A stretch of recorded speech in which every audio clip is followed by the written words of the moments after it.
Bismillah, salatu wassalamu ala rasulillah wa ala alihi wa sahbihi ajma'in. Asyhadu an la ilaha illallah wahdahu la syarika lahu wa asyhadu anna Muhammadan abduhu wa rasuluh. Sekarang poin ke 4, silaturahimi.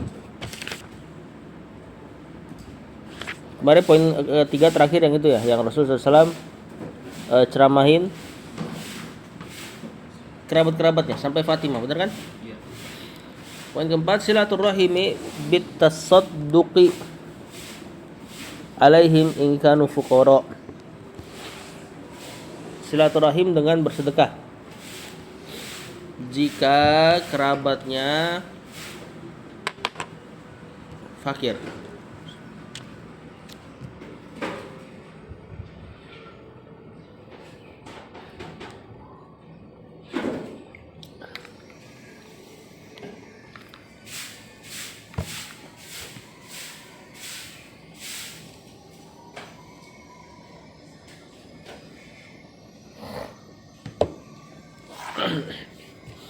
Beliau membawakan di sini riwayat Tirmizi, dan Al-Imam At-Tirmizi menghasankannya an Salman bin Amir dari Salman bin Amir radhiyallahu anhu qala Sami'tu Rasulullah SAW, aku mendengar Rasulullah SAW berkata, yaqul as-sadaqatu 'alal miskin, bersedekah kepada orang miskin, sadaqatun, adalah satu pahala sedekah. Miskin itu apa sih? Miskin itu di sini kata pesyarah, walladzi yamtaliku aktsara min nisfi kifayatihi wala takfihi wa yadkhulu fihi al-faqiru.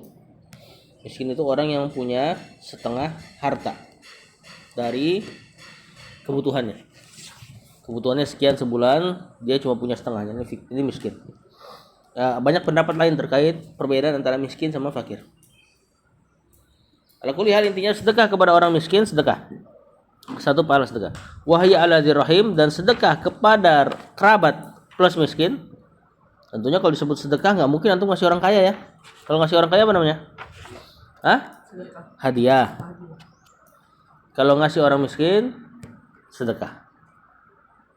Tapi bisa nggak ngasih hadiah juga ke orang miskin?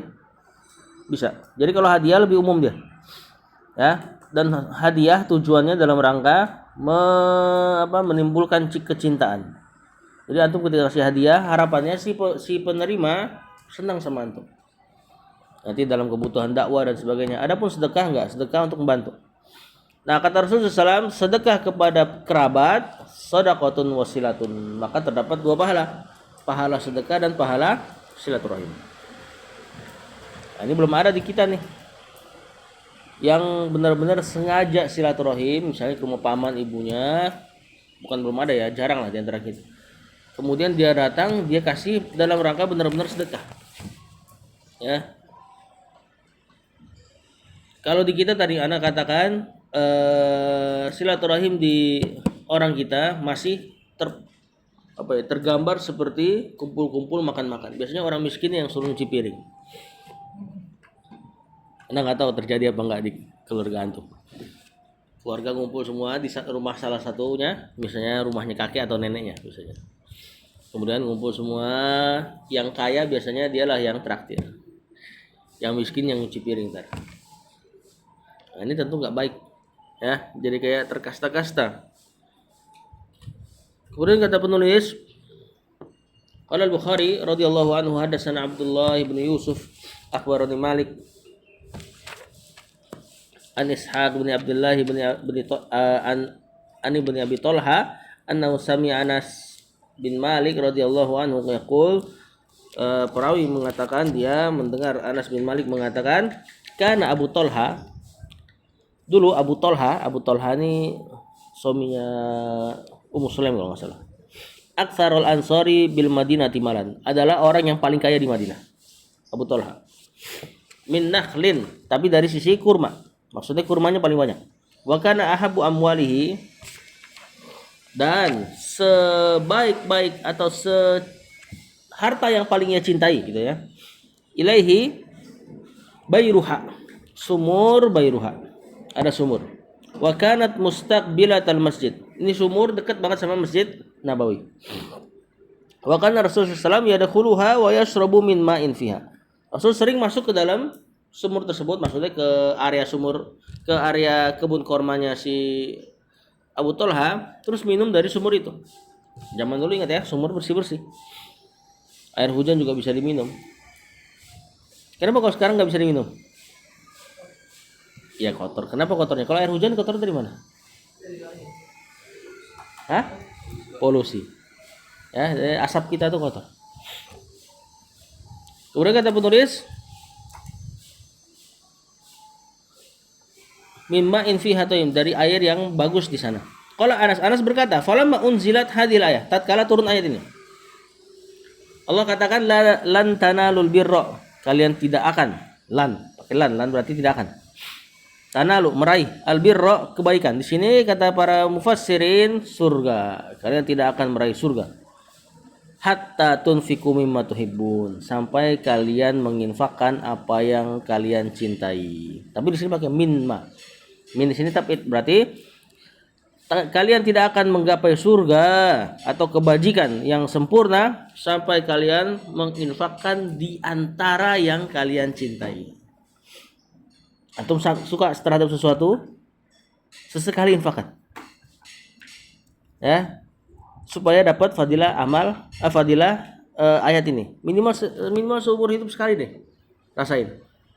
Baru dapat sesuatu dari orang tua, antum suka banget, coba sesekali infakkan, ya, supaya dapat fadilah ayat ini. Minimal anda bilang sekali aja coba. Qama Abu Talha ila Rasulullah SAW. Abu Talha pun berdiri langsung ketika dapat turun ayat ini. Faqala ya Rasulullah, wahai Rasul, innallaha tabaraka wa ta'ala yaqul, sesungguhnya Allah mengatakan lan tanalul birra hatta tunfiqu mimma tuhibbun. Sesungguhnya tidak akan mencapai bir, surga, kebaikan yang sempurna sampai kalian menginfakkan di antara yang kalian cintai. Wa inna ahabba amwali ilayya bayruha, dan sungguh harta yang paling aku sukai adalah sumur Bayruha yang tadi dekat Masjid Nabawi. Fa innaha shadaqatun lillah. Kata Abu Talha, sungguh itu sumur sedekah untuk Allah. Langsung disedekahin. Turun ayat langsung sedekah. Ini diantara spesialnya para sahabat. Dia mubasyar, musabaqah, bersegera dapat ayat dia bisa amalin, langsung segera diamalkan. Fa inna shadaqatun lillah arju birroha, dan aku mengharapkan birnya Allah. Tadi di ayat lan tanalul birra, dia sedekahkan, dia katakan arju birroha, aku mengharapkan kebaikannya. Wa dukhroha, dukhroha di sini maknanya pahalanya. Indallah, di sisi Allah. Fadha ya Rasulullah haitsu arakallah. Kata Abu Talha, ya Rasul, sumurku itu pakailah dimanapun Allah memperlihatkan engkau bahwasanya itu yang terbaik. Maksudnya pakai sumurku terhadap perkara-perkara yang paling baik menurut Allah. Kata Abu Talha ke Rasul SAW. Kalau Rasul SAW, bah ini ungkapan orang takjub. Jadi ketika Rasul SAW kata Rasul, luar biasa gitu ya. Dzalika malun rabih. Kata Rasul SAW, itu adalah harta yang rabih, menguntungkan. Dzalika malun rabih. Beliau ulang lagi, harta yang menguntungkan. Waqad sami'tu ma qulta, sungguh aku telah mendengar apa yang kau katakan, yakni pemberian sumur tersebut. Wa inni aro, tapi aku melihat anta ja'alaha, untuk engkau jadikan sumur itu fil aqrabin, untuk kerabat-kerabatmu saja. Faqala Abu Talha, af'alu ya Rasulullah. Kata Abu Talha, baik, siap laksanakan wahai Rasulullah. Faqasamaha Abu Talha fi aqribihi wa bani ammi. Itu sumur pun akhirnya dan sama tanah-tanahnya ya di sekitaran kurma itu dibagi-bagi sama Abu Talha kepada kerabat dan anak-anak pamannya, sepupu-sepupunya. Nah, perhatikan di sini. Ini diantara luar biasanya para sahabat, diantara yang bisa kita ambil faedah dari hadis ini. Kalau turun ayat langsung diamalkan. Kemudian tadi diantara faedah dari hadis ini bahwasanya dalam makna kandungan makna ayat ini, kalau antum bisa menginfakkan apa yang antum cintai, maka ini diantara pahala yang sangat besar. Bahkan sampai Allah katakan lan tanalul birra. Kalian gak akan dapatin albir. Berarti sebaliknya, kalau nggak bisa, ya ada seperti dalam tanda kutip ancaman tidak mendapatkan surga. Ya tentu ini nggak mungkin kita katakan kafir ya. Berarti orang yang tidak bisa menginfakkan harta yang dicintai kafir. Nggak seperti itu. Cuma di sini pakai kata lan tanalul birra. Kalian gak akan mendapati albir. Tadi albir diantara maknanya surga. Sampai kalian bisa nginfakin apa yang atau sebagian dari yang kalian cintai. Biasa antum nginfak apa? Duit. Duit pun yang paling lecek. Bener kan? Biasa duit yang masih rapi, baru keluar dari bank atau bisa buat salam tempel lah, itu susah dikeluarin tuh untuk infak. Ya kita nggak katakan duit deh, barang yang lain. Yang antum kepikiran seneng banget, coba diinfakin. Coba pernah kepikiran seneng banget sama apa? Adrin lagi. Hasbi. Apa yang aduh kok apa tat sih? Antum dengerin nggak sih? Aku lagi mikirin apa? Apa pertanyaan tadi?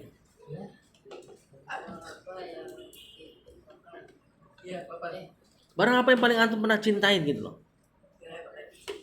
Yang disukai barang.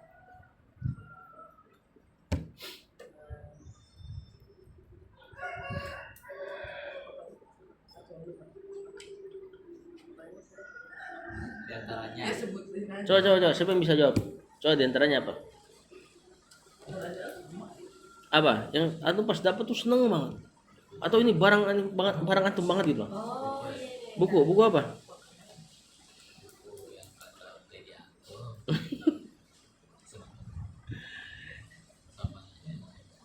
Dan ada harganya kalau bisa. Itu kan murah dari sisi dunia, walaupun mahal ya kalau buku tuh dari sisi nilai. Apa misalnya coba? Iya makanan misalnya, nggak apa-apa makanan. Antum lagi pengen banget makan itu, tahu-tahu antum ingin sedekahkan, pas ingat ayat ini silakan sedekah. Baju, pernah nggak suka banget sama baju? Nah, gamis kan? Coba untuk sedekahkan. Itu minimal ngamalin ayat ini nih. Nah, Ana pernah tab misalnya. Ana senang belajar sama tab. Suatu hari guru Ana bilang, dia ngeliat tab Ana. Dia seneng lah ngeliat bisa kitab ada masuk dalam tab banyak kan. Beliau masih tradisional lah. Ya dia bilang, pokoknya dia seneng lah. Oh masya Allah ya akan termudahkan sekali. Ana ingat ayat ini, Ana kasih beliau. Cuma alhamdulillah nggak mau. Alhamdulillah beliau nggak nerima.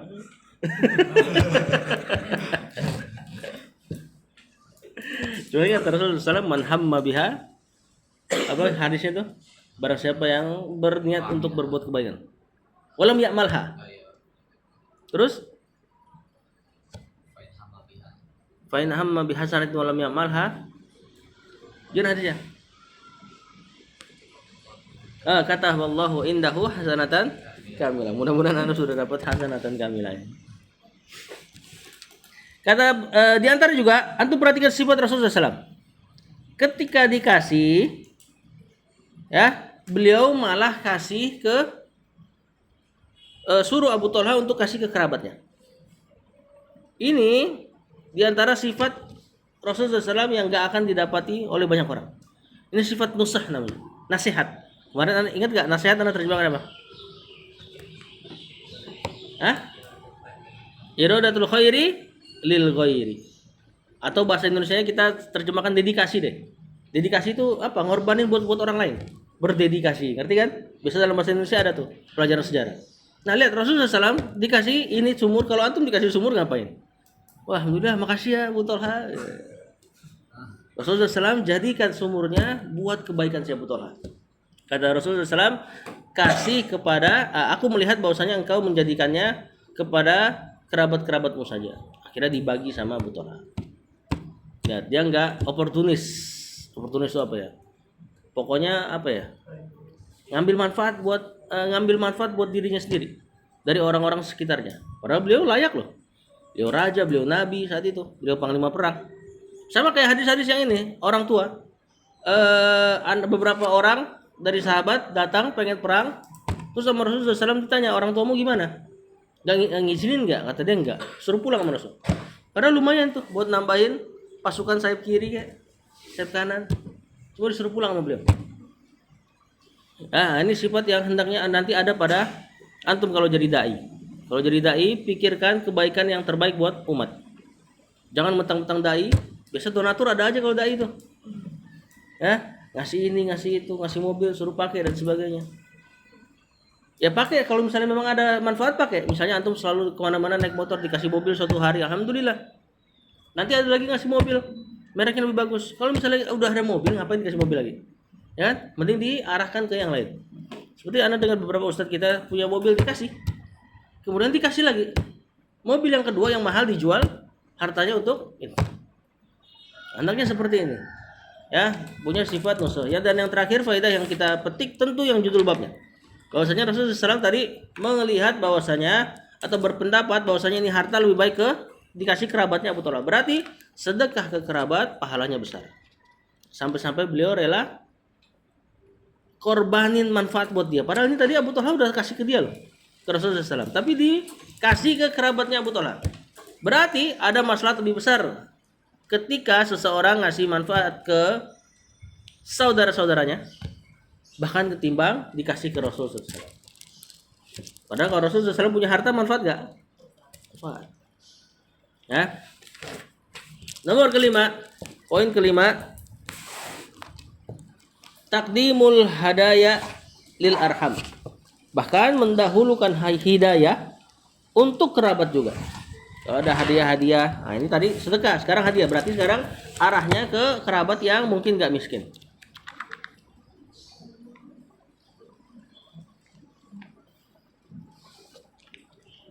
Mendahulukan hadiah kepada kerabat. Wa fi sahihain, dari Sahih Bukhari dan Muslim, an Quraib Maula bin Abbas, dari Maula Quraib maulanya bin Abbas.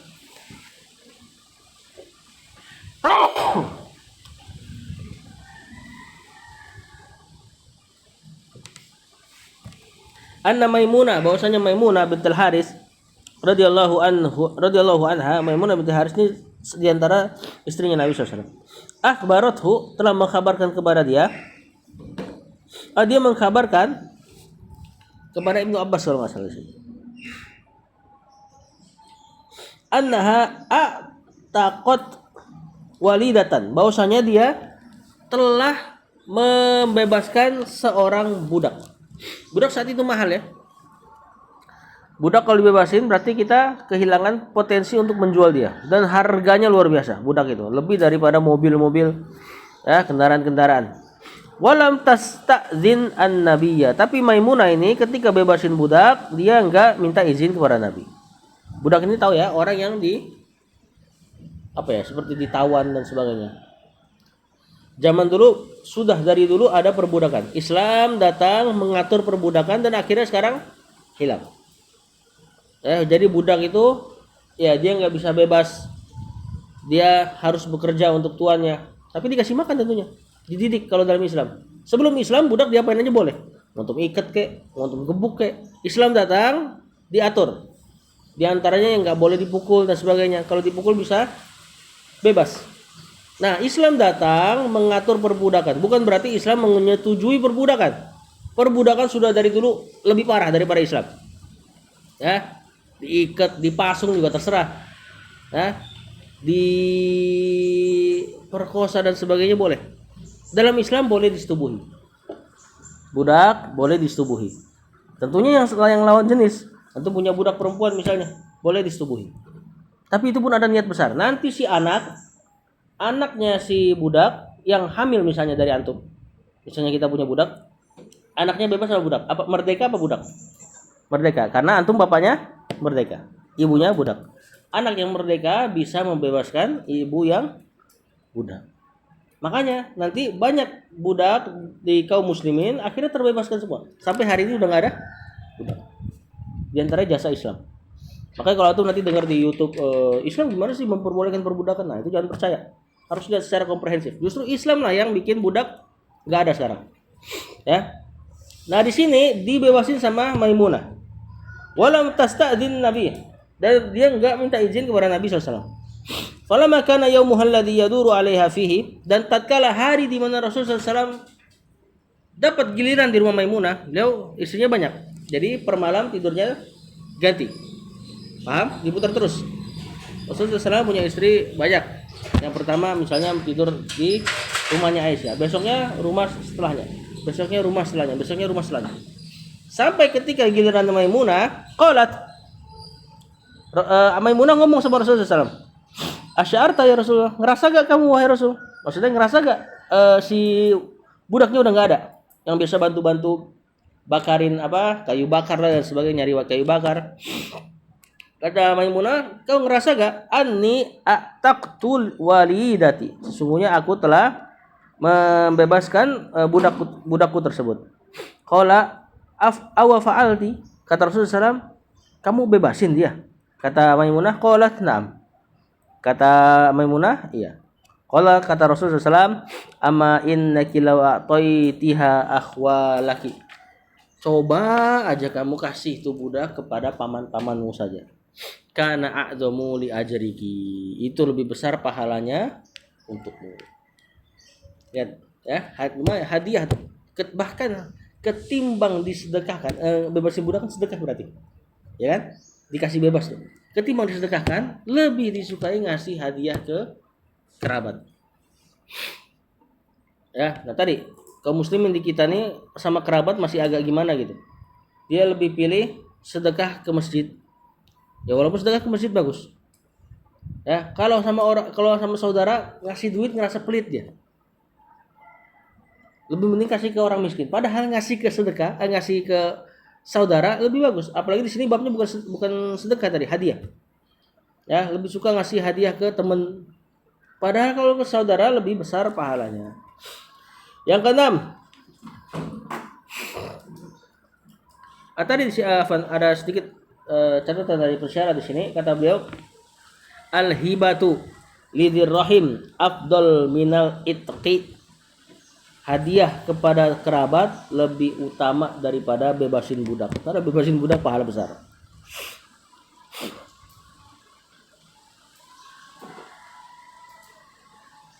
Dan tentunya di sini yang namanya hadiah bukan kepada kerabat yang memang antum wajib nafkahi ya.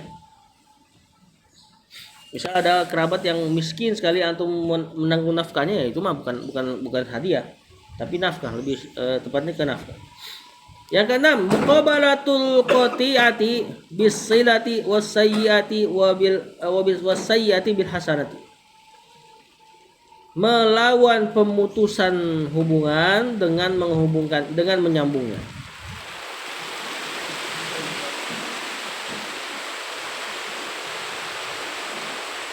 Melawan pemutusan hubungan dengan menyambungnya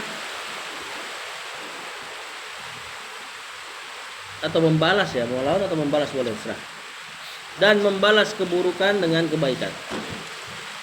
Nah, ini hakikat daripada silaturahim yang paling didefinisikan oleh Rasulullah SAW.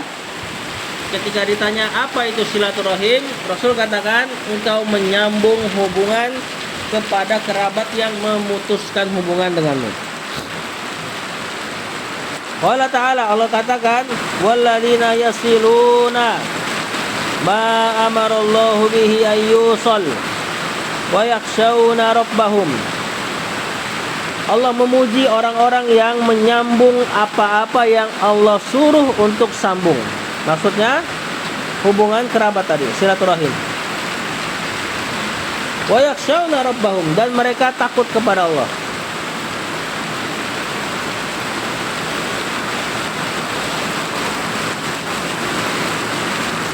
Kemudian beliau bawakan hadis, kedengaran enggak? Rawal Bukhari an Abdullah bin Amr radhiyallahu anhuma anin Nabi sallallahu alaihi wasallam qala laisal wasilu bil mukafi. Bukanlah orang yang menyambung silaturahim bil mukafi dengan cara balas budi. Maksudnya yang disebut menyambung tali silaturahim hakikatnya bukan menyambung hubungan kepada orang yang sudah baik sama antum.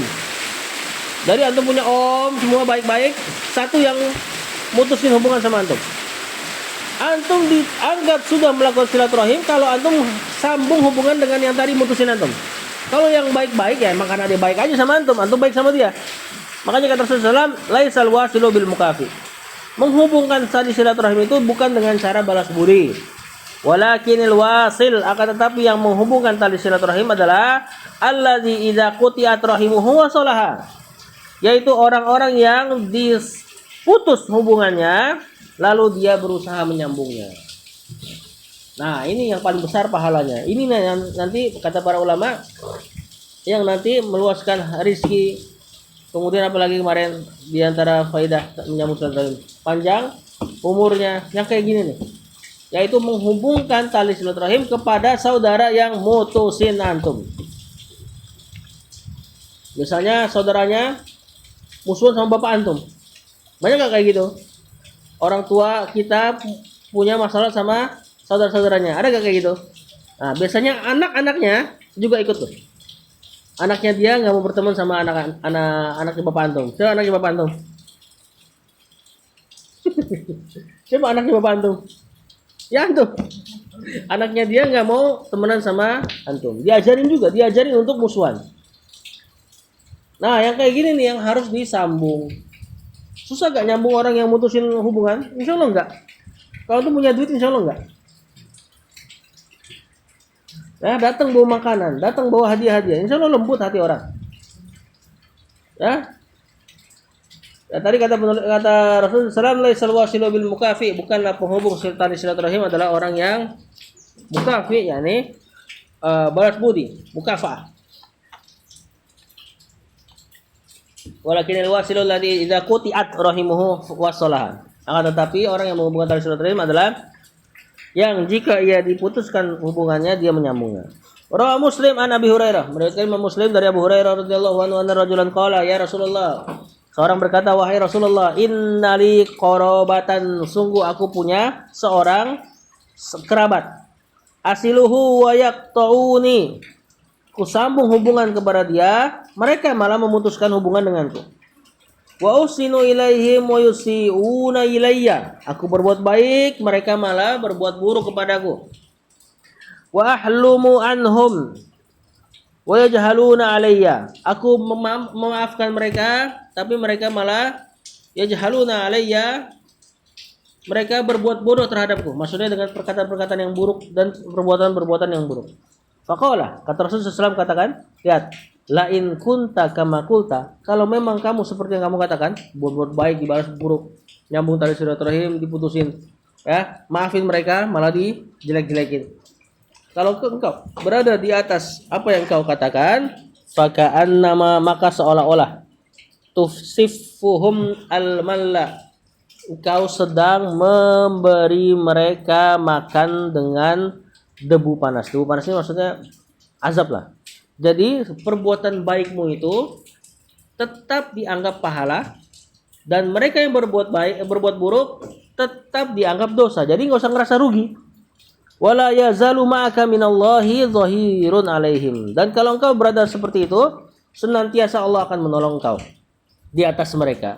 Madum ta'ala dzalika, selagi mereka kayak gitu terus. Jadi maksudnya adalah di sini Rasulullah selalu ajarkan, antum kalau berbuat silaturahim, walaupun balasannya buruk, tetap ini ibadah. Berarti yang pahalain, yang ngasih ganjaran, yang ngasih balasan Allah, bukan dia. Jadi seburuk apapun dia, ya udah santai aja. Orang ini kita lagi dalam rangka menegakkan ibadah kepada Allah. Ya, bukan kalau antum misalnya ketika berbuat baik sama kerabat, lalu kerabat nggak berbuat baik, lalu antum stop berbuat baik, dia dikasih ini juga nggak ada balasannya. Berarti apa tuh? Ada indikasi apa? Ingin dibalas, tidak ikhlas. Nah, orang yang ikhlas dalam melakukan silaturahim ya udah dikasih aja, bener-bener kayak buang Tahu buang kan? Nggak ada yang cari-cari lagi. Bahkan kadang-kadang orang nggak mau nengok ketika buang buang, siram, selesai. Nah, inilah hendaknya yang dilakukan ketika silaturahim. Dan ini yang kata Rasulullah SAW, al-wasilul ladzi idza qutiyat rahimuhu wasalaha. Penghubung silaturahim adalah yang ketika diputuskan dia berusaha menyambungnya. Dan pahalanya jalan. Ingat, nggak ada yang sia-sia di sisi Allah. Antum melakukan silaturahim bukan dalam rangka hubungan tersambung. Itu bukan tujuan utama. Tujuan utamanya adalah antum melakukan perintah Allah dan Rasul, yaitu menyambung kerabat. Yang ketujuh, birrul kholati wasilatuha, berbuat kebajikan kepada saudari ibu. Nah, ini agak spesial nih. Di antara silaturahim yang agak spesial adalah saudari ibu. Wasilatuha, dan menyambungnya. Nyanya kembali ke saudari ibu.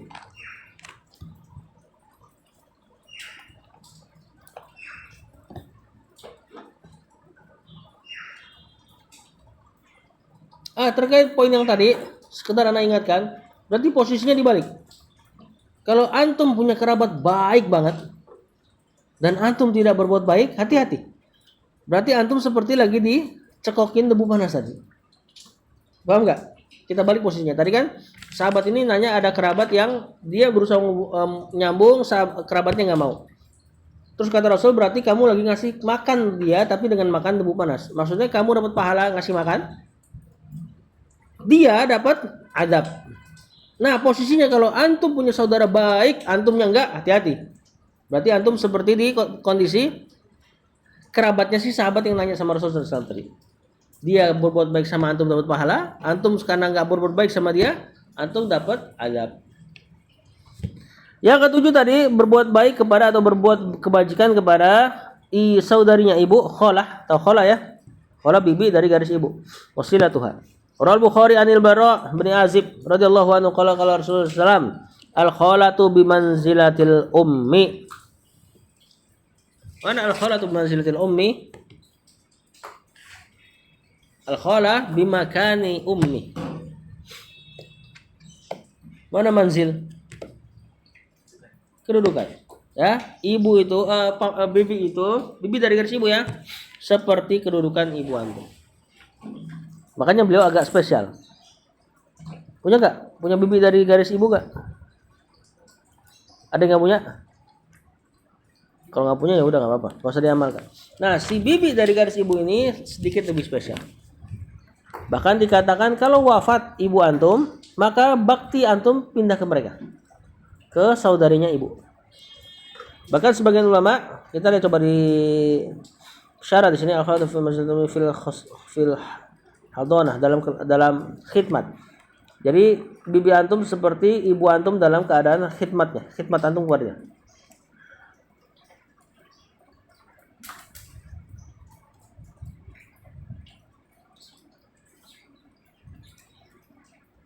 Nah, tapi ini bukan berarti bibi antum dapat waris kalau seandainya antum wafat. Ya, sebagaimana ibu dapat waris. Intinya hanya pada antum lebih spesialkan dia dibanding kerabat-kerabat yang lain. Sebagaimana orang tua, antum lebih spesialkan ayah apa ibu? Hah? Ibu. Rasulullah SAW suruh antum berkhidmat kepada ibu antum 3 kali, ya kan? Baru kemudian ayah. Misalnya ibu antum minta ambilin sesuatu, disapu misal. Kemudian ayah antum juga minta, kau beliin rokok jangan, minta bikinin kopi. Maka antum dahulukan khidmat antum kepada ibu. Ambil dulu sapunya, ya. Kemudian yang ke-8, tajannubul khalwati bil ajnabiyati wa musafahatiha asna ziyaratil arham. Nah, ini diantara poin-poin yang terakhir ini. Menjauhi khalwat.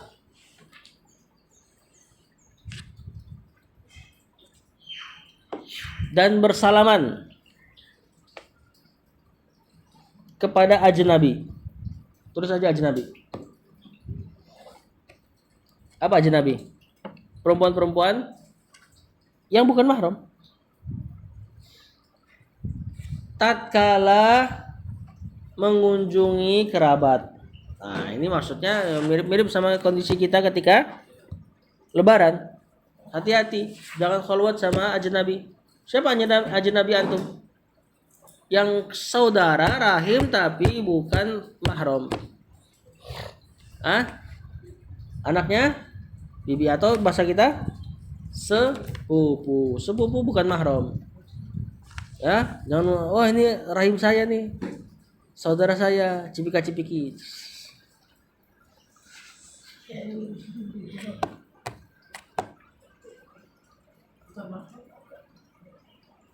Bukan mahram. Mahram itu istilah yang tidak bisa dinikahi. Ibu antum mahram. Nah, antum nggak bisa nikahin ibu antum. Sepupu bisa dinikahi. Sepupu bisa dinikahin saudara. Siapa yang nikah sama sepupunya? Dari kalangan sahabat.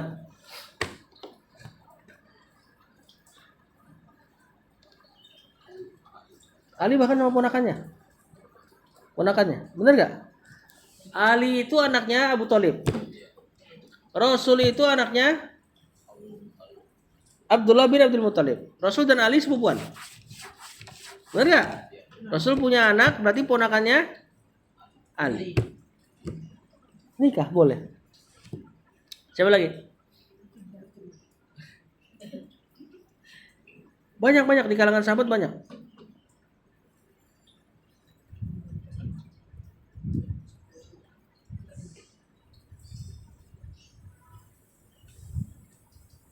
Anak-anak Rasulullah SAW dinikahkan kepada anak-anaknya Abu Jahal sebelum beliau diutus jadi nabi. Ketika diutus jadi nabi, dicerai semua sama anaknya Abu Jahal. Antum bayangin itu nabi itu berat masalahnya. Baru diutus jadi nabi, anaknya jadi janda semua. Karena banyak anaknya, kalau nggak salah Ruqayyah sama Ummu Kulsum. Itu istri-istrinya anak-anaknya Abu Jahal. Ketika jadi nabi kan tahu Abu Jahal nentang pertama kan? Gak cuma nentang, mantu-mantunya disuruh cerai semua. Jadi memang biasa mereka menikahkan anak-anak mereka dengan kerabat-kerabatnya. Ini untuk jaga nasab. Kalau zaman sekarang wallahu alam dikatakan para ulama kalau nggak salah di mazhab Syafi'i lebih baik dihindari. Atau lebih baik nikah dengan orang yang jauh sekali nasabnya. Kalau bisa beda suku, kalau bisa beda negara, untuk mempersebar Islam. Paham nggak? Zaman dulu kenapa mereka saling menikahkan sepupu untuk kuatin internal. Internal tahu ya, hubungan orang dalam nih dikuatin dulu. Karena kan zaman dulu Islam dimusuhi. Kalau dalamnya nggak kuat bahaya, makanya mereka saling nikahin dan seterusnya. Siapa lagi? Ini nggak kebayang anaknya. Yang nikah sama sepupu-sepupunya.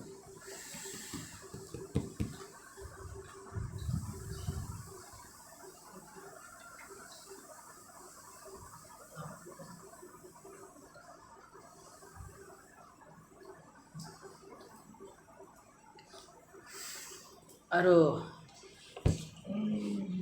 Umar bin Khattab nikah sama siapa?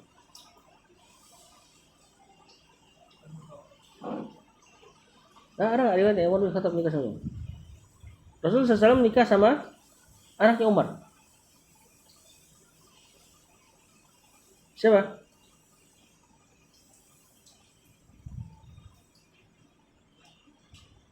Hafsah kan?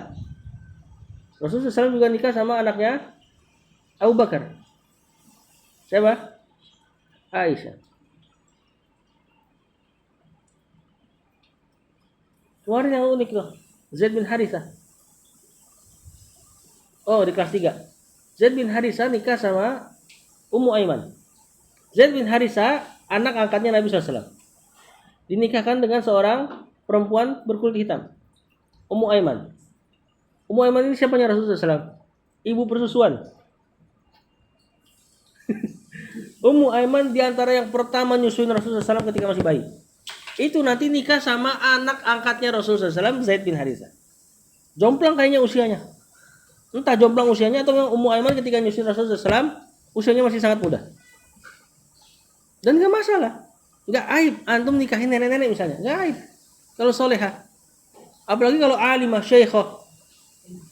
Kan ada beberapa ulama yang perempuan. Ya. Nah, Zaid bin Harisah nikah sama ibu persusuan dari ayah angkatnya. Kebayang nggak tuh? Begini nih, seng. Dari cucu naik ke ayah angkatnya punya ibu persusuan, berarti kan ke atas lagi tuh. Kayak nenek, kayak nenek. Walau tapi usianya, mereka kan nikah muda-muda. Amr bin As sama Abdullah bin Amr bin As usianya perbedaannya bapak sama anak cuma 11 atau 12 tahun. Ya, antum 12 tahun, saya 12 tahun di sini. Udah punya anak berarti. Kalau di zaman itu. Ya. Nanti dari Ummu Aiman ini nikah sama Zaid bin Harisah, si anak angkat menikahi ibu persusuan dari si bapak angkatnya, lahirlah Usama bin Zaid bin Harisah. Usama bin Zaid yang 18 tahun diutus perangin Romawi. 18 tahun diutus perangin Romawi. Ya, enggak aib kan pernikahan antara cucu dalam tanda kutip ke neneknya. Usia ya, kita nggak katakan cucu sama nenek kandung. Ini usianya. Melahirkan anak yang soleh.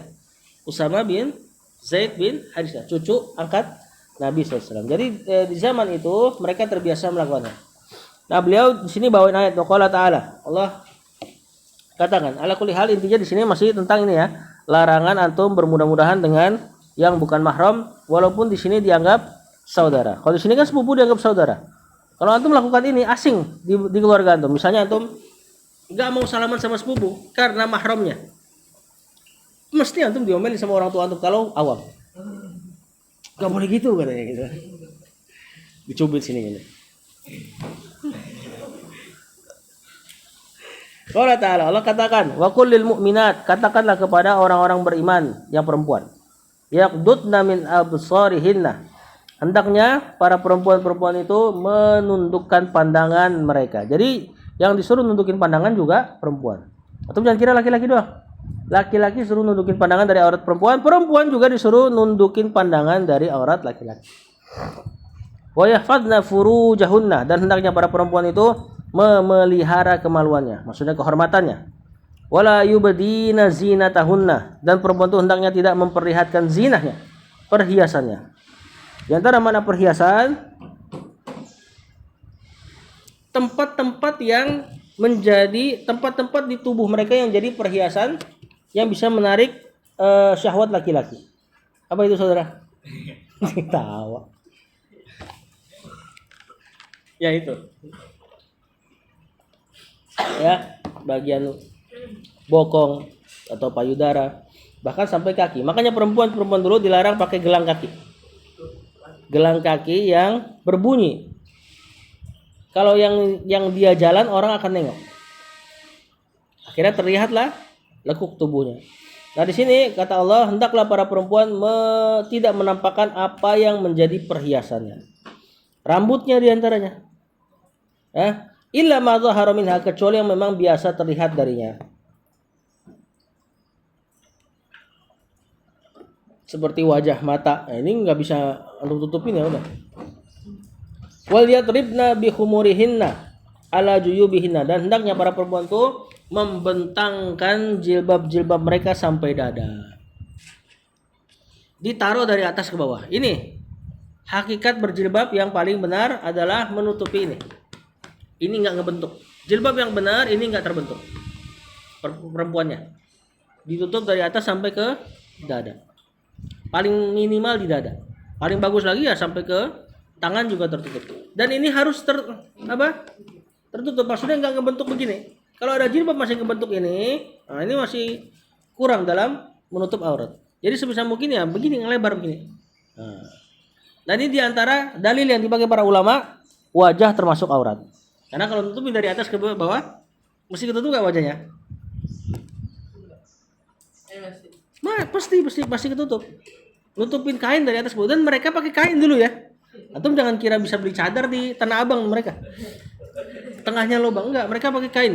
Bahkan sebagian mereka turun ayat hijab, mereka ngambil hordeng. Hordeng rumah ditarik sama mereka, tutupin.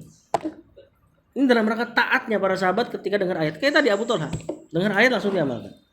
Kemudian kata Allah, wala yubdina zinatahunna illa libu'ulatihinna, dan janganlah menampakkan perhiasan mereka kecuali kepada suami-suami mereka. Kalau suami ujung ke ujung antum boleh lihat.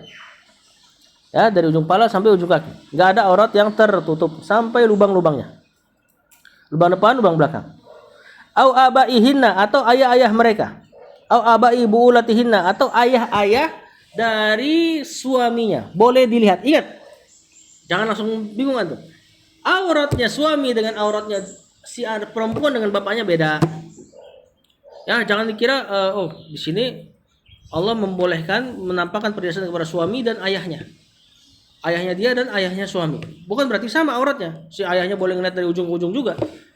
Ayahnya suami boleh lihat dari ujung ke ujung juga. Kalau untuk ayah dan ayahnya suami, auratnya sebatas tempat biasa ditaruh perhiasan. Bisa taruh perhiasan di mana? Leher, gelang tangan, gelang kaki. Berarti batas melihat auratnya adalah leher, berarti nggak pakai jilbab boleh. Perempuan dilihat sama bapaknya nggak pakai jilbab boleh. Lengan sampai sini dan betis. Di atas itu ya nggak boleh. Ya, atau dimaafkan. Di sini dijelaskan auratnya boleh terlihat, bukan berarti si bapak nyari-nyari. Paham nggak? Ini kan batas aurat boleh lihat leher karena biasa di situ tempat naruh perhiasan. Bukan berarti bapaknya neropong-neropong leher. Maksudnya kalau terlihat dimaafkan gitu loh. Au abnaihinna atau anak-anak mereka, ya jelas perempuan boleh dilihat oleh anaknya auratnya. Ingat tadi batasannya yang tertentu. Ya, nggak boleh melihat yang lebih. Kalau terlihat dimaafkan. Kalau terlihat dimaafkan, tidak berdosa. Bukan berarti si anak nyari-nyari auratnya. Ya, ibunya lagi nyapu misalnya kelihatan ininya, dilihat-lihat nggak boleh. Tapi kalau terlihat dimaafkan. Au abnai buulatihinna atau anak-anak suaminya. Anak suami gimana? Yang bukan anak dia. Berarti kalau dia jadi istri kesekian. Suaminya punya anak dari istri yang lain. Nah, itu enggak apa-apa. Wallahu alam. Au ikhwanihinna, saudara-saudaranya. Saudari dilihat oleh saudaranya boleh kan? Sama auratnya tadi terbatas. Tempat-tempat keluar perhiasan. Kalau terlihat lebih dari itu dimaafkan. Ingat, saudara jangan nyari-nyari aurat saudarinya. Anda punya saudari? Kakak perempuan? Nah, itu kalau terlihat nggak apa-apa, tapi jangan dicari-cari. Paham nggak? Ini soalnya rawan ini, apalagi zaman sekarang. Au bani ikhwanihinna atau anak-anak saudaranya. Nah, berarti ponakannya. Au bani akhwatihinna boleh juga. Au nisaihinna atau perempuan-perempuan. Di sini maknanya adalah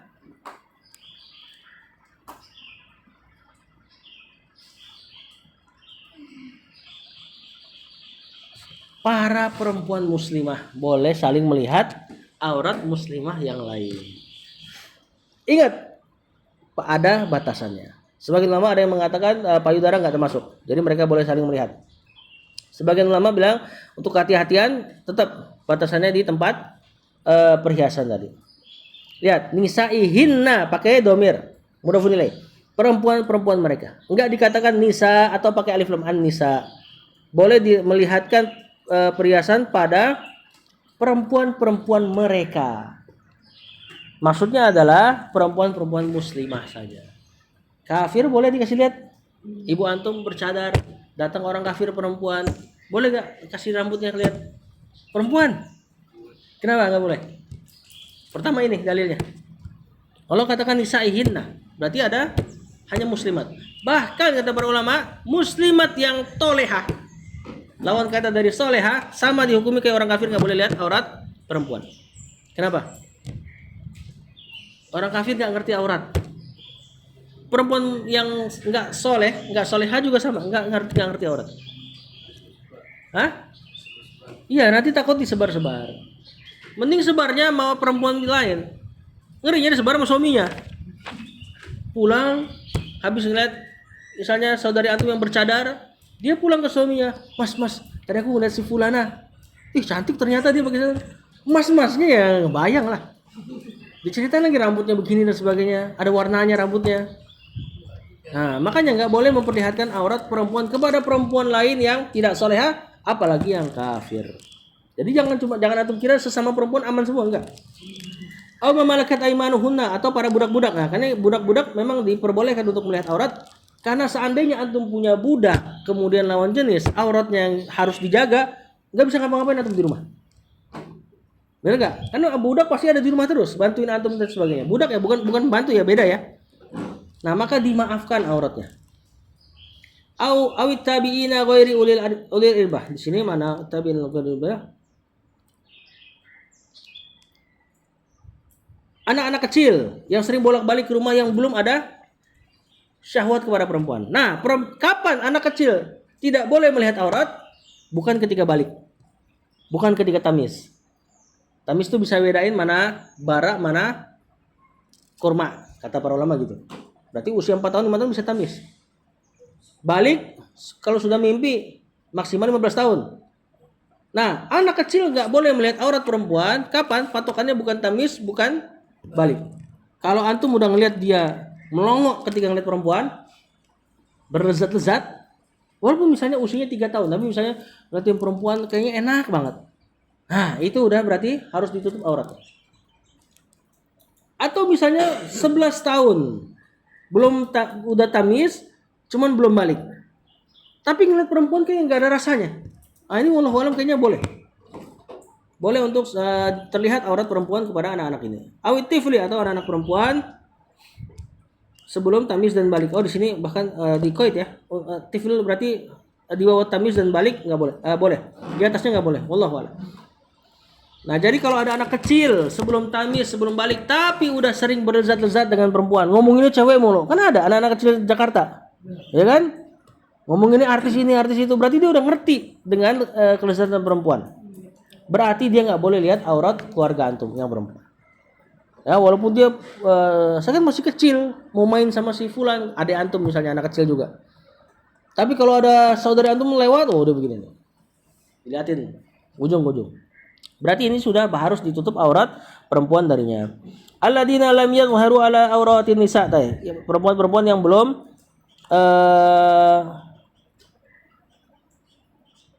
sadar dengan auratnya perempuan. Tadi tabiin ghairi ulil irba, ini orang-orang yang sering bolak-balik di rumah. Entah kakek lah, entah nenek yang udah tua banget dan sebagainya. Atau pembantu-pembantunya si suami dan sebagainya. Ingat ya, ini yang memang ada enggak ada hajat pada perempuan. Wala yadribna bi arjulihinna. Enggak boleh perempuan melangkahkan kaki terlalu kencang. Liyu'lama ma yukhfina min zinatihinna, yaitu kalau dia sengaja langkah-langkahin kaki supaya ditengok ininya. Lenggak-lenggok jalannya. Lihat tuh, perempuan jalannya suruh pelan-pelan. Hah? Tubu ilallah. Kata Allah, tubu ilallahi jami'an. Bertobatlah kalian semua kepada Allah. Habis Allah jabarin nih yang boleh lihat aurat kalian, Allah katakan tubu ilallah, laki-laki perempuan, pakai jamak laki-laki. Tubu antum. Nah, karena Allah tahu kalian nih laki-laki dan perempuan. Ini habis saya jelaskan ini. Kalian sering kan ngelihat yang enggak diperbolehkan. Maka tubu ilallah jami'an. Ya, bertobat kepada Allah semuanya. Jadi di sini khitabnya perempuan. Tapi Allah ketika suruh tobat laki-laki perempuan semuanya. Ayyuhal mu'minun, jamak laki-laki. Wahai para mukminin, la'allakum tuflihun, supaya kalian beruntung. Masih ada 2 hadis tapi kayaknya udah habis waktunya. Ya. Tadi enggak boleh perempuan enggak boleh melangkahkan kakinya terlalu kencang untuk dilihat. Nanti kias dengan semua hal. Bahkan ada hadis lain yang mirip juga. Tidak bolehnya perempuan pakai minyak wangi. Pokoknya apa-apa yang bikin perempuan ditengok maka dihindari dilakukan. Jalan lenggak-lenggok, langkah kaki terlalu kencang. Ya. Perempuan cantik pakai motor, suaranya knalpotnya gede, itu jangan. Ditengok nanti. Dan ditengok bukan motornya lagi nanti. Ya kan? Perempuannya pasti yang ditengok. Apalagi misalnya hak tinggi, perempuan pakai celana sendal yang hak tinggi, akhirnya jadi nungging. Nah, ini nggak boleh. Pokoknya apa-apa yang sekiranya menarik perhatian. Pakaian terlalu mencolok, warnanya ngejreng, hijau stabilo. Kayak wasit Liga Italia. Nah, itu jangan itu. Perempuan ya. Tapi bukan berarti harus hitam. Termasuk Imam Ahmad. Imam Ahmad pernah cemburu ketika ada tamu datang. Gara-gara istrinya ngapain? Istrinya nggak kelihatan. Sendalnya ketinggalan di luar. Sendalnya ditaruh di luar. itu cemburu habis-habisan. Jadi hendaknya sendal-sendal perempuan pun diumpetin. Wallahu a'lam. Sallallahu ala nabiyina Muhammad wa ala alihi wasallam.